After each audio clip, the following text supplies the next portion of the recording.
My ex-boyfriend turned stalker in college only stopped after being threatened by my guy best friend, but he just passed away, and now my stalker is back, but my husband thinks I'm overreacting and should just change my schedule. So I, 32F, and my husband, 33M, have been arguing a lot recently over my old stalker. For some background, back in college, I was 24, I dated a guy, let's call him Fred, for around 2 months. Fred was interesting to say the least. To save time, he hit several red flags once we started dating, so I dumped him. Fred acted like he couldn't care less, so I thought that was that. A few months go by and I'm starting to see Fred everywhere. I see him at the grocery store I go to, my go-to-nail place, my favorite restaurants, etc. I thought it was just a weird coincidence, so I left it at that. A year after our breakup he starts messaging me, telling me he was the happiest with me and that he misses me so much. I called BS and blocked him. Then things escalated. Fred changed numbers every time I blocked him, made new social media accounts, and I strayed at seeing his car everywhere. I tried getting a restraining order against Fred, but since he hadn't done anything to me, they couldn't do anything. A few months later I was walking to my car at night. Fred coincidentally saw me walking alone and offered me a ride home.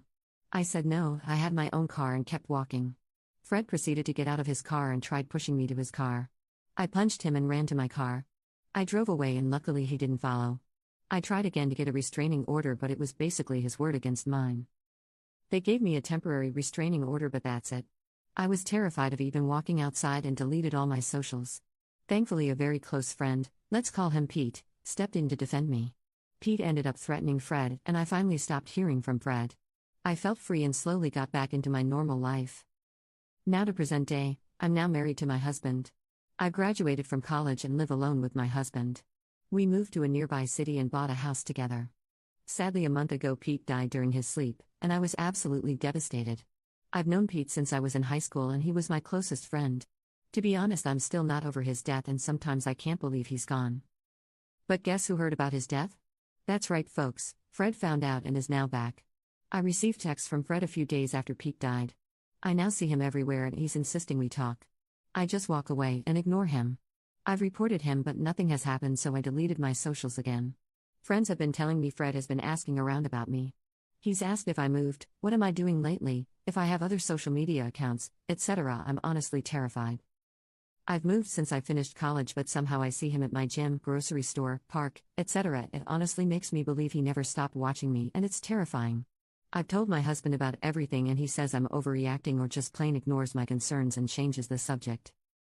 I've argued that he doesn't care and he argues back asking what do I expect him to do. He says that Fred doesn't know where we live and that we'll just change gyms. My husband is telling me to just change my regular routine and stop going to certain places. He says it's no big deal and Fred is harmless. I'm like, Fred tried to force me into his car?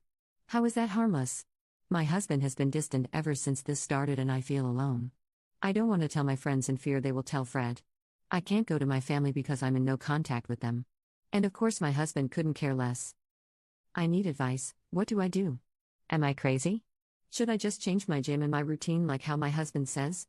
Part of me just wants to move completely, but another part is basically asking myself, why do I have to uproot my life and change everything because of him? Can't he just leave me alone?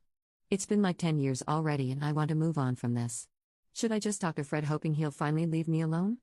Commenter: what does your husband think? 1. My husband thinks I'm overreacting and says if anything happens that Fred will end up jail. And I hate when he says that because what does it even mean?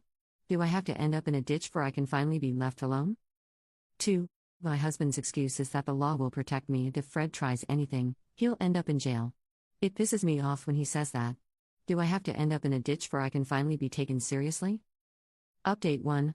My friends don't talk to Fred and they are aware of the situation. Fred has reached out to them randomly asking about me. They have reported and blocked him as well. Now for the update. Last night I decided to have a serious conversation with my husband one last time. I sat down with him and explained the whole situation again. Told him how scared I've been and that he needs to take this seriously. I wanted to show him how terrified I was. How small I've been made to feel, not just by Fred but also him. How his lack of support/concern for my own safety is making me question our marriage. I asked if he'd even do anything if I was found in a ditch. He was silent the whole time while looking at the floor. We sat in silence for a few minutes before I got up to pack my things. My husband proceeded to cry. He apologized and said he'd make this right. He said he didn't want to overreact in fear of scaring me more. But when in reality it made me feel alone. My husband has been looking into Fred, without my knowledge, and has found out where he works, lives, and even Fred's family contact information. He wanted to gather more information about Fred before contacting a lawyer. We're both taking a few days off of work to get our ducks in a row. We're getting a lawyer and gathering evidence of Fred's harassment. We're also currently looking for a therapist for we can both talk about this whole situation and other issues we have in our marriage. I also have some voicemails Fred has left me and I officially think he's lost it. I have an Apple iPhone and you're able to see voicemails from blocked numbers. Some of the messages are of him saying straight up gibberish while others are as he's having a conversation with me. He says things like, "Oh yeah babe, I get off work late so tonight is a no-go," or "I'm off so you can come pick it up right now." No. Yeah. I don't know. I can't do this anymore, there's a lot of fashion in my life. It sounds like he's having a conversation but it's no one else, just him, and it's terrifying. My husband does feel bad and is trying his best to console me. He has apologized repeatedly for making me feel lonely and has been more supportive/open. Currently he's looking through my car to check if there's anything that might be giving my location to Fred. I'll keep you all updated if we find anything or if anything else happens. Thank you all for your advice and support. I posted another update, I think you can find it on my posts. Update 2. Wasn't sure if I should make an update but decided to anyways to maybe get some more advice. Thank you to everyone who gave me advice and encouragement. I finished listening to the book The Gift of Fear and it really opened my eyes to a lot. Now on to the update. After my husband didn't find anything in my car, I still felt something wrong, so I took people's advice and took my car to the mechanic. Told my mechanic about my situation and if he could take a look at my car. And to my horror, a couple days later, my mechanic found a small little cube that was placed hidden under my car. At first I really wanted to believe it was just part of my car or something. But my mechanic explained that it wasn't and it was deliberately hidden. The cube is really small and magnetic.